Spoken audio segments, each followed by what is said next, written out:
what the heck? Like, we've been learning how to use this and we see how much more powerful it has gotten, and it's a great way to take advantage of the computing power that this little guy offers. Hi everyone, welcome to MacMind.io. My name is Johnny Mac. I'm a software professional and host of this channel. Today we're talking about how to get your basic LAMP stack set up to run on your Raspberry Pi using rpi-image-gen. I'm going to try and keep it brief and to the point with this one. TLDR, you need to install Apache, MySQL, and PHP. Apache's super easy, it's just a package, but MySQL and PHP are a little harder, so you need to set up the GPG keys to gain access to those repositories. So we're going to learn how to do that today. Now, LAMP stands for Linux, Apache, MySQL, and PHP, or Perl, often historically was used for that P. It's one of the most mature stacks in use for applications today. There are many open source projects out there built on this stack, including the one that came to my attention and became the source of my learning to make this video.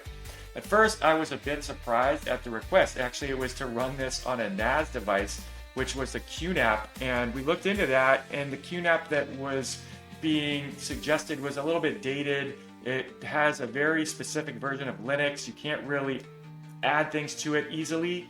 There is a newer version of this QNAP that does run Docker, so that would have been an interesting thing to consider, but that wasn't an option. So ultimately then I was wondering, why don't you just run this in the cloud? Why don't you use AWS or Heroku? And the response was, look, I don't want to be paying a monthly fee for a service that this app isn't going to really get that much traffic. It's for a small local museum that doesn't really need a lot to sustain this website, and it's just going to be for people to come and see some of the information about the museum and what the artifacts are at the museum, and for an admin to update and make some changes, but really that's it. And yes, you can do that for a very low fee on AWS, but this specific client said, look, I just want to buy a device and set it up. I know this is possible, so why don't we just go that route? And so immediately, the next thought was, why don't we just use the Raspberry Pi? What the heck?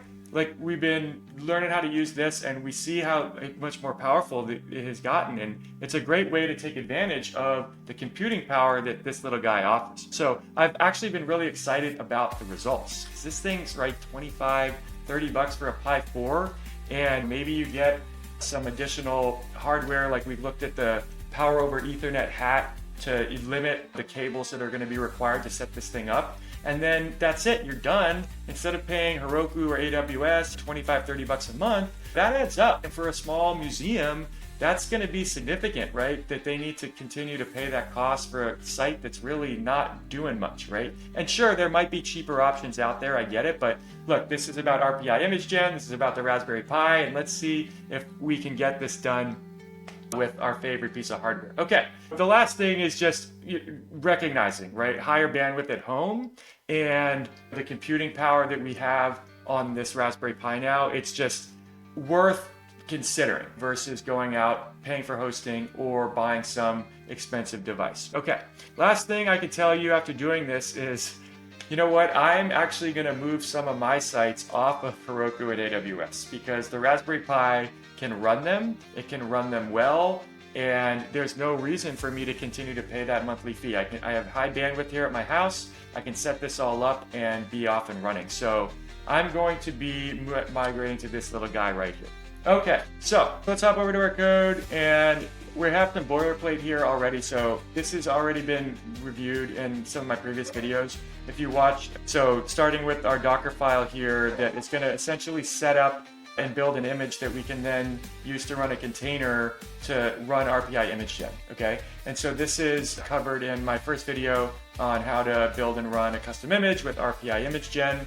And so we're not going to go over all the details of that here. We're also using Docker Compose, and you'll see some generic themes coming in here. So instead of using the specific terms from some of the previous videos, we're now just using some generic terms like custom RPI image.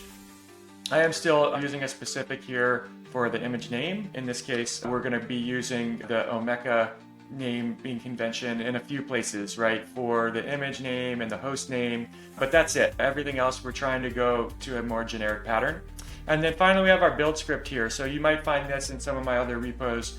This is great because this lets us just run the entire RPI-image-gen process, including making sure the container is set up, running the build scripts, and then making sure that an image gets created with a nice naming convention that's available for us on our local machine. So we don't have to do that step where we come out and copy the image over. And then we just make sure that we clean up the containers that are running at the end. So it's really an idempotent type operation where we can just do it again and we start off from the same state, okay? So now we get into our image layout, and this may look familiar too. So we have our extdir, our external directory, and we have our config, image, meta, and profile, and then finally our options file, okay? So let's start with our meta layers here. And with this project, we have the LAMP stack, right? So that's Linux, right? We're gonna have that to start, so good to go. Apache, okay, so that's gonna be added as a customization, and as well as MySQL and PHP in this case, okay? So let's go ahead and start with our customizations layer. And this is going to just be the following packages, okay? So we're gonna add some packages so that we can do the auto resizing on first boot. You might recall that from one of the previous videos. That's already here as well. If we look in image, we have our root partition resize. So if you want to watch that video on how to do that, that is a nice feature. So now when the device reboots, or sorry, when it first boots, it'll be resized. The rootfs partition will be resized so that we use all the disk space. And then we're also going to install the Wi-Fi radio adapt device drivers. In this case, my client does not need the Wi-Fi. He's going to plug the device directly into his router. But for my testing purposes, I did need Wi-Fi. And so there was also a request that came in about using Network Manager instead of WPA supplement directly to configure the Wi-Fi. And so that is something that I've gone and done here, and I'll show how to do that here in this video tutorial. And then lastly, this tool called Avahi. This is going to let us broadcast the network device name, okay, so that we can access it from other devices on our network. So I can go to my laptop now and access the device with the device host name instead of having to find or know the IP address. All right, so this is really convenient, and it's going to let us do what I was just saying there so that we don't need to remember that IP. Okay, great. So now we're going to install the next layer, or sorry, configure the next layer. And this is going to be for MySQL. And actually what I'm going to do is use MariaDB. MariaDB is a variant of MySQL. The interface is exactly the same. And so that's what I use for this tutorial. Now, the thing that's tricky about installing MySQL is that we need to set up the GPG keys. And that was a little bit tricky. And so the pattern here is you're going to establish the mirror, but then you need to retrieve the actual GPG key, and then depending on the format of that key, if it's not in binary, you need to run this GPG dir-more command to put it in the right format, and then you're going to go ahead and make sure that it's available to apt. So that's the pattern, and that got me up and running so I can now install MariaDB server, okay? And now moving on to our last layer, which is going to be PHP. So we're going to do a similar type operation here to ensure that we have the GPG keys for the PHP repo, which is located here at suri.org. And that's how this works. You can go ahead and grab this code off my GitHub and take a look. But that's the pattern again that we're following. And then the packages, right? So I tried to abstract things here. This kind of made sense to me. Let me know in the comments if you disagree. But I felt like Apache was specific to PHP in this case. So I did include it here in this layer. And then these are the additional packages that I needed. Now, I might not need all of these. I did actually at first install an application called Collective Access, and installing that, I did end up requiring all of these libraries, and then I switched later and installed Omeka, which was a much lighter version of a very similar type application. In fact, maybe it's worth hopping over here and showing what that looks like. So in this case, we have this is Collective Access. And so these are the software that has been in development now. This one, I think 15 plus years, right? And this is dating back to the late aughts when PHP was really like one of the biggest names in town. And a lot of these applications just survive to this day and continue to get development. But this has now become a fairly substantial sized application.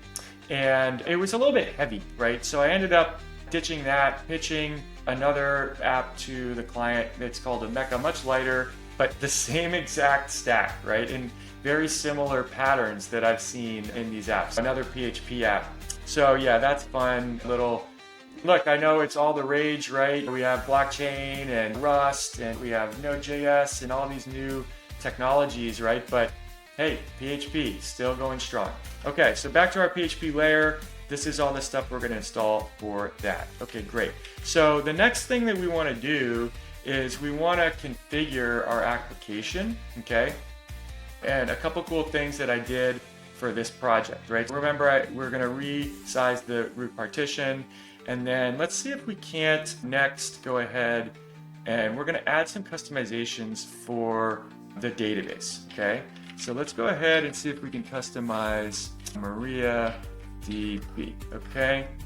And what is that gonna look like? When we look at the customized MariaDB, what I wanna do is I wanna set up the database, right? I don't wanna have to put that on the user, right? So that when they install when they plug in their device, they have to now go and set up the database. No, they should be able to just plug it in and turn it on and see it working, right? So what that looked like is this, and this is cool. We can actually, because MariaDB is present, we can actually go ahead and run it, right? And then set up the database and create users before we even create our image. So we're in a container, it's Linux, we've installed these packages. So let's go ahead and use the binaries and run some scripts. Great. So that's what I did. And that is so this is the pattern for that. We have our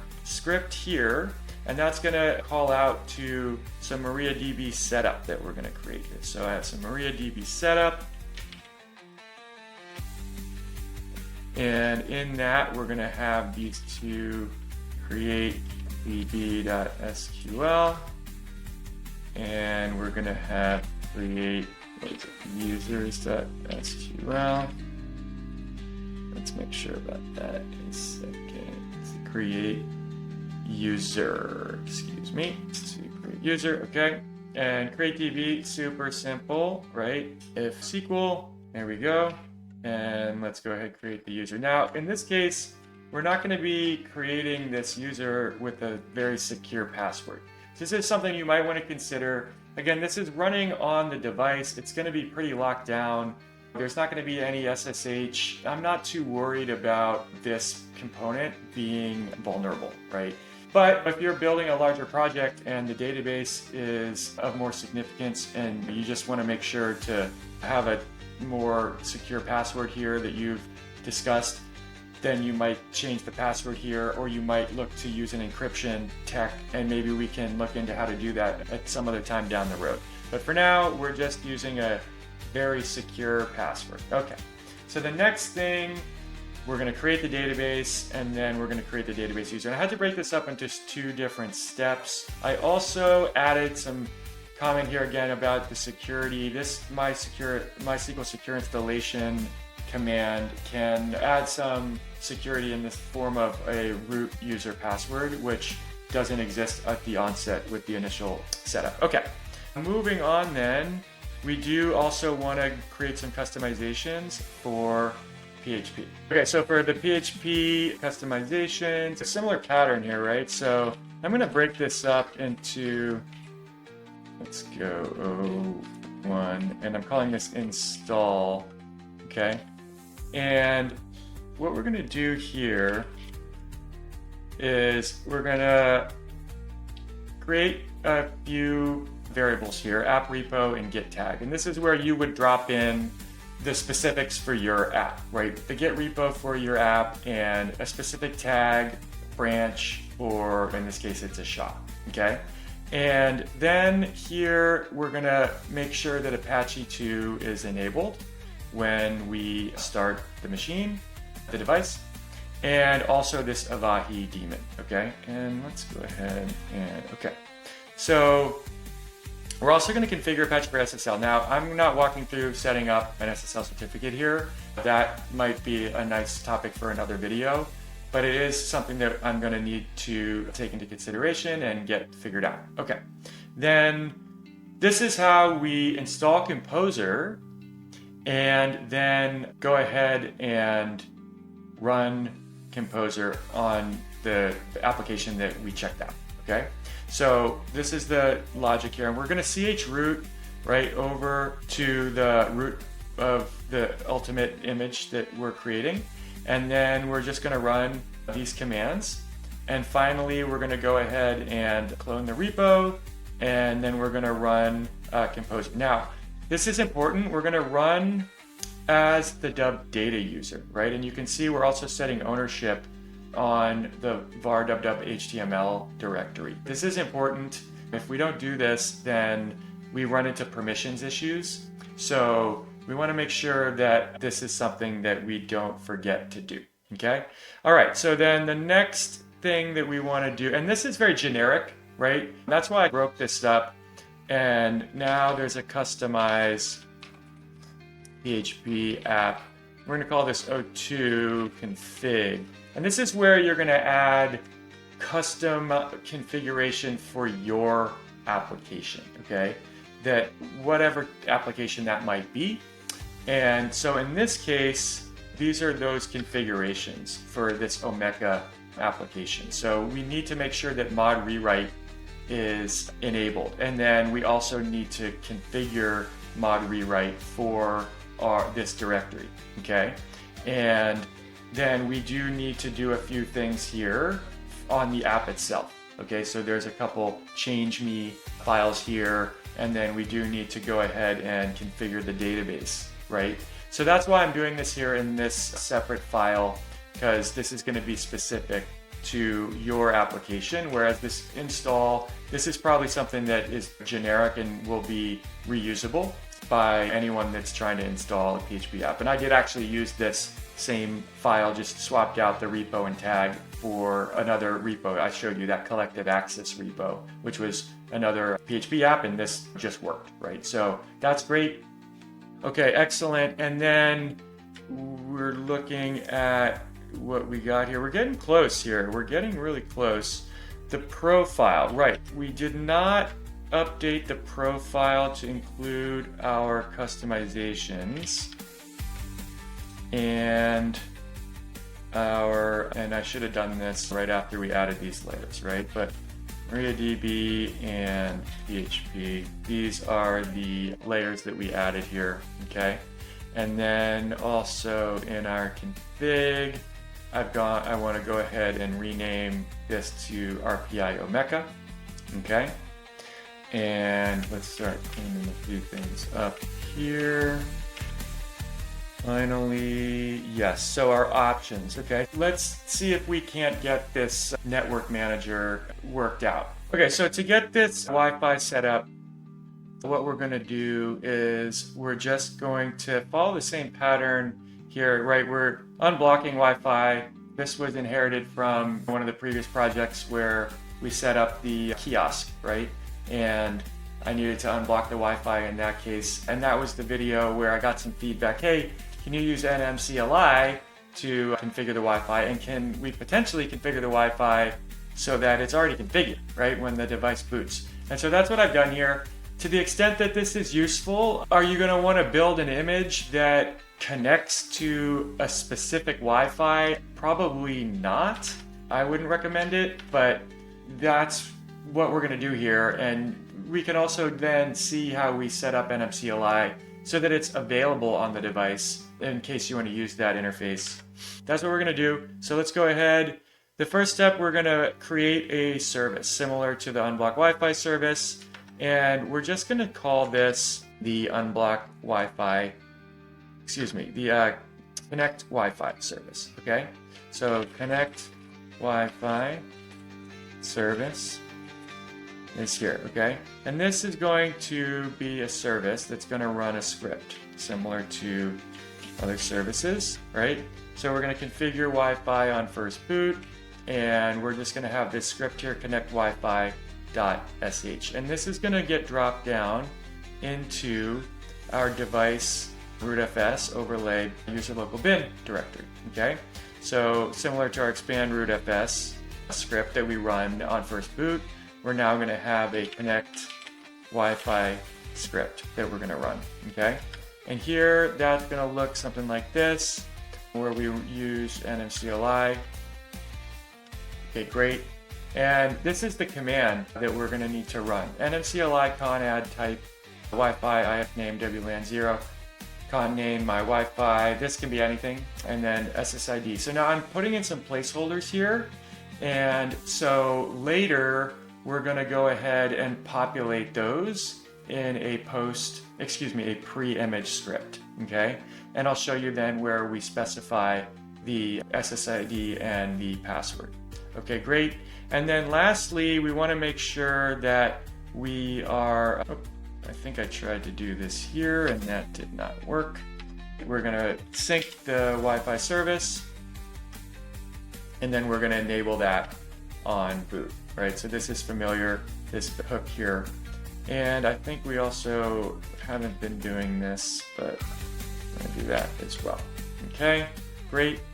Okay, so then how do we ensure that this username and password is appropriately populated? So we're going to come down here to our pre-image script, and just after we run, what's here already, then we're just going to run sed on the file that we created, and we're going to sub in some environment variables, all right?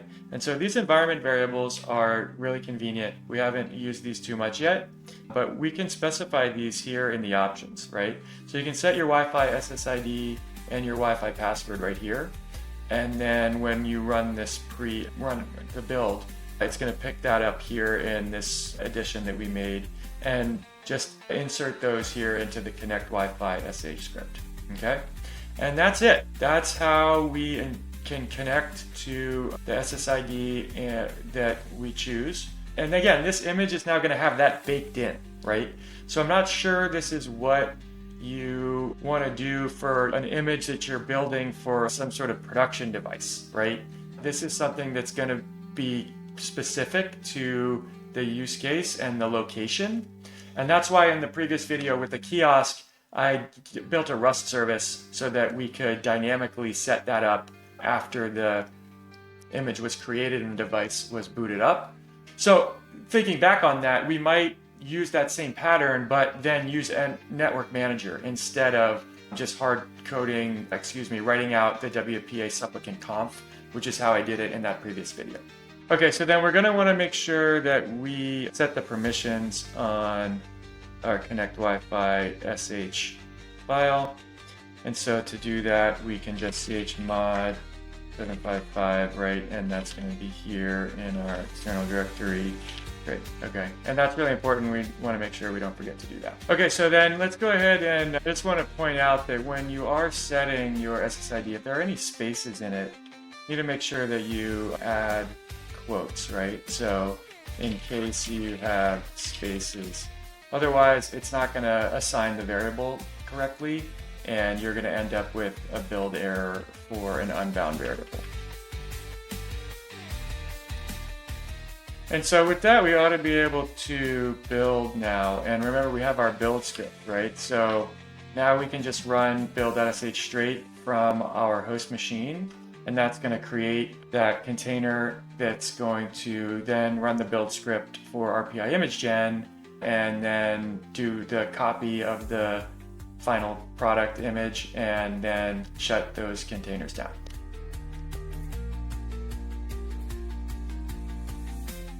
And this is actually where it's going and creating the database. So you may recall we added this, right, to create the database and create the database user. So that's pretty cool. That's all happening there. Now it's installing Composer. So we're here, right, and now we're going to check out our code, okay, and then Composer install. Great. okay? And after that, it does these remaining things that we asked it to do for configuration, and now it's building the image. Great, and we can see it successfully copied those 3 gigs, and we ought to be able to see that image here now, and there it is. So let's go ahead and install that now on our card. Okay, so got our USB here, pop it in, and let's go ahead and we're gonna pick